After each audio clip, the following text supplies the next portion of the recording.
Il y a des lignes rouges que le président de la République a franchies et que je ne franchirai pas demain comme Premier ministre de cohabitation.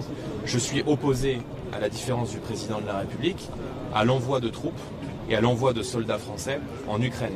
Parce que je crois que d'abord une majorité de Français est opposée à cette décision, que l'Ukraine elle-même et que le président Zelensky lui-même ne réclament pas l'envoi de troupes françaises en Ukraine et que cela pourrait avoir des conséquences dramatiques sur la paix du monde.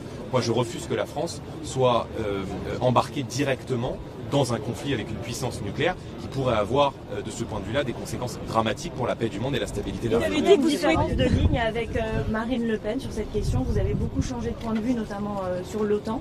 Est-ce qu'il y a une différence, là encore, vu que, par exemple, sur la Russie, vous autorisez Thierry Mariani à avoir une différence avec vous? Est-ce que sur le soutien à l'Ukraine, sur l'OTAN, sur les questions de défense, il y a aussi des lignes divergentes dans votre parti? Il n'y a aucune ligne divergente avec Marine Le Pen sur ce sujet. Et ma position n'a pas varié. La France ne doit pas quitter le commandement intégré de l'OTAN alors que nous sommes en guerre parce que cela affaiblirait considérablement la responsabilité de la France sur la scène européenne et évidemment sa crédibilité à l'égard de ses alliés. Moi je n'ai pas eu de difficulté. Et je n'ai eu aucune faiblesse dans la condamnation de la Russie. C'est aujourd'hui une menace multidimensionnelle qui conteste des intérêts français.